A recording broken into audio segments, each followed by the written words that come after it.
Goedemorgen. Hallo. Ik ben Johnny. En ik ben Anita. Ja, en we hebben een raadsel te verullen. Ja. Ja, ik ga dus beginnen, hè. Het eerste wat je gaan moet doen is het aantal jaren dat de Giro bestaat, maar niet onze Giro, hè. Alle Giro's in totaal, min...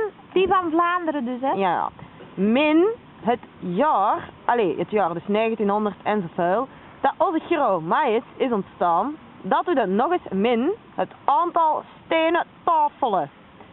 Dat getalletje doe je plus de leeftijd van degene die het laatst verjaard is in het kwadraat. Dan hebben we dus cijfertje 2. Allee ja, ik zal het zelfs nog verhalen. Dan komt een getal, eigenlijk 3 getalletjes uit en dat zijn de cijfers 2, 3 en 4. Onthoud dat goed. Ja. Dan, Frali. Ja, dan wil ik het zeggen. Ja. Getalletjes 5 en 6. Dan moet je, wacht, nu moet ik altijd even denken. De leeftijd van Pieter moet je omdraaien. Dan heb je getalletjes 5 en 6. Dan getalletjes 7 en 8. Wacht hè.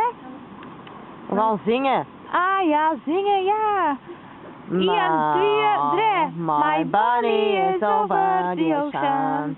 My bunny is over the sea. Oh jong. My bunny is over the ocean. Ja, dat is genoeg van de Ja? liedjes, jong. Ja, oké. Ja, oké, dus Ja, als ja. je dat getalletje hebt, ja, dan...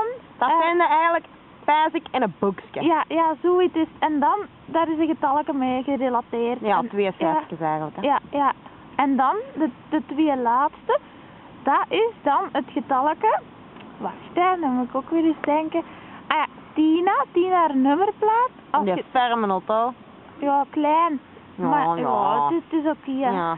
De nummerplaat dus. Ja, dus het derde letterke. Als je dan in het alfabet gaat tellen.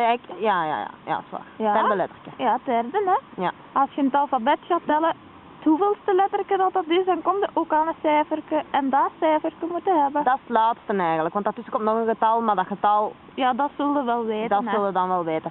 Dus dan heb je eigenlijk in totaal 10 cijfers. Ja, en als je achter de vierde een streepje zet, ja, dan krijg je een cijfer waar je toch wel eens op moet weten Ja, en wat je je kunt- daarmee moet doen. Je Hè. kunt dat iets mee doen, zoiets als hallo, Ja. hallo. Ja, zoiets. hè. Zoiets, ja. Dus ik pijs eigenlijk dat het allemaal is. Dus Ja, bonne chance. doe dat goed en salut. Doei. Joe.